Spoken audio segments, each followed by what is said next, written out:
Em 1462, um exército otomano de mais de 100.000 homens atravessou o Danúbio em direção à Valáquia. O sultão Mehmed II, o mesmo homem que havia conquistado Constantinopla 9 anos antes, marchava pessoalmente para eliminar um príncipe que se recusava a pagar tributo. Mas, quando o exército chegou perto da capital, algo os deteve. Não foi uma muralha, não foi um rio, foi uma floresta de estacas. 23.000 cadáveres empalados se estendiam por quilômetros, dispostos em fileiras, alguns ainda vestindo roupas do exército otomano. No centro, uma estaca mais alta que as outras, com o corpo de um governador capturado meses antes. Mehmed II ficou em silêncio por um longo tempo, e então ordenou a retirada. Esse é Vlad III, príncipe da Valáquia, o homem que virou mito, virou monstro e eventualmente virou vampiro na ficção. Mas antes de tudo isso, ele foi uma figura histórica real, num período brutalmente violento da Europa medieval, lutando pela sobrevivência de um principado pequeno entre dois impérios gigantes. Vlad nasceu por volta de 1431, na cidade de Sighișoara, no que hoje é a Romênia. Seu pai era Vlad II, membro da Ordem do Dragão, uma ordem cavaleiresca criada para defender o cristianismo contra os otomanos. Por isso, ficou conhecido como Vlad Dracul, dragão, ou diabo, dependendo da tradução. Vlad filho herdou o nome com o sufixo ulha, filho de, Drácula, filho do dragão. A Valáquia era um principado situado exatamente na fronteira entre o mundo cristão europeu e o Império Otomano em expansão. Ao norte, a Hungria, ao sul, os otomanos, no meio, a Valáquia, equilibrando tributos e traições constantes só para continuar existindo. Em 1442, o sultão Murad II exigiu uma garantia pessoal de lealdade. Vlad Dracul enviou os 2 filhos como reféns. Vlad tinha cerca de 11 anos. O irmão mais novo, Radu, tinha 6. Os 2 ficaram anos na corte otomana. Foram educados, treinaram combate, aprenderam estratégia, mas viviam sob ameaça constante de execução caso o pai quebrasse algum acordo. Era uma educação sofisticada dentro de uma prisão dourada. Radu se adaptou, tornou-se próximo do futuro Mehmed II e eventualmente ficou na corte por vontade própria. Vlad foi diferente.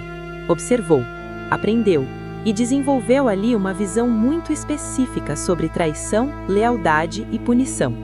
Em 1447, o pai de Vlad foi assassinado por nobres alaquianos em aliança com o governador húngaro João Hunyadi. O irmão mais velho foi enterrado vivo. A família foi eliminada politicamente. Vlad tinha 16 anos e era refém numa corte estrangeira. Os otomanos o colocaram no trono em 1448, como príncipe fantoche. Ele governou 2 meses antes de ser expulso.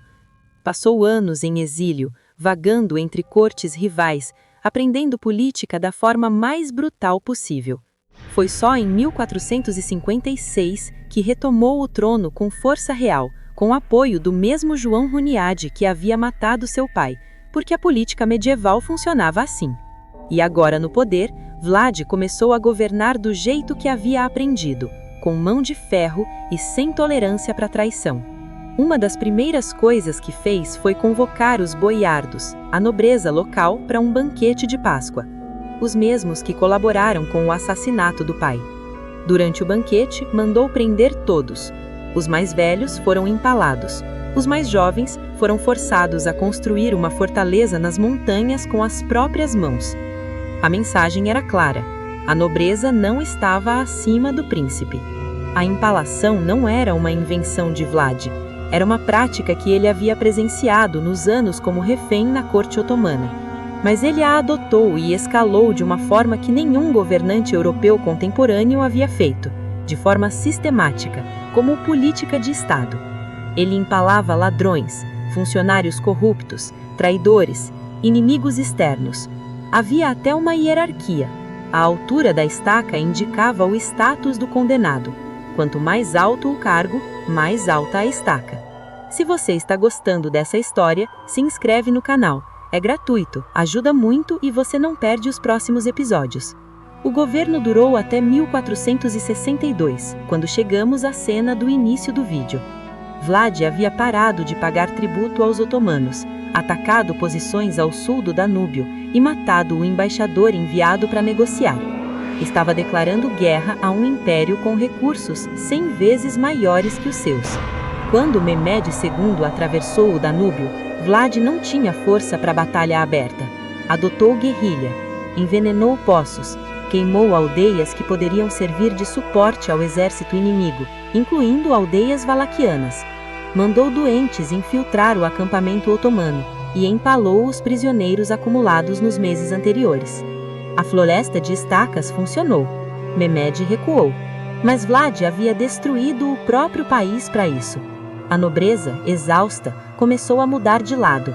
Seu irmão, Radu, alinhado com os otomanos, foi posto como candidato ao trono. Um por um, os apoios desapareceram. Vlad atravessou as montanhas em direção à Hungria, buscando ajuda. O rei húngaro Matias Corvino o prendeu, com base em cartas que supostamente provavam negociação com os otomanos. A maioria dos historiadores acredita que eram falsas. Corvino havia recebido dinheiro do Papa para financiar uma cruzada e preferiu ficar com o dinheiro. Vlad passou 12 anos preso numa torre em Visegrad. Mas a história não termina aí. Mesmo preso, manteve influência suficiente para se casar com uma parente do rei húngaro. Teve filhos, foi gradualmente reintroduzido na vida política e em 1476 foi colocado de volta no trono da Valáquia pela terceira vez. Reinou por poucos meses. No final de 1476, morreu em combate contra forças otomanas. Tinha por volta de 45 anos. Seu corpo nunca foi encontrado de forma conclusiva. O suposto túmulo no mosteiro de Snagove, quando aberto em escavações no século XX, estava vazio. Em 1897, Bram Stoker publicou seu romance e adotou o nome Drácula, encontrado em textos históricos sobre a Valáquia. A conexão com o Vlad real é superficial. O conde do romance é um senhor das trevas sobrenatural, enquanto Vlad foi um governante humano num contexto histórico complexo. Mas na África, ele é frequentemente tratado como o herói nacional, o homem que defendeu o país, eliminou a corrupção e recusou dobrar-se a um império mais poderoso. As mesmas ações que o Ocidente descreveu como monstruosas são vistas como necessárias para a sobrevivência de um povo cercado. Vlad existiu num mundo onde a violência política era a norma. O que o diferenciava era a escala, a sistematização e talvez a falta de hipocrisia. Ele não fingia que os métodos eram gentis. O que sobrou foi uma reputação construída em camadas, pelos inimigos que queriam deslegitimá-lo, pelos folcloristas que transformaram histórias em monstros e por um romancista do século XIX que queria um nome assustador para um vilão. O homem real ficou embaixo dessas camadas. Filho do dragão, príncipe da Valáquia, o empalador. Se o vídeo foi útil, curte e compartilha. Ajuda muito o canal a crescer. E se quiser se aprofundar, tenho um blog com muito mais conteúdo como esse. O link está na descrição. Até o próximo episódio.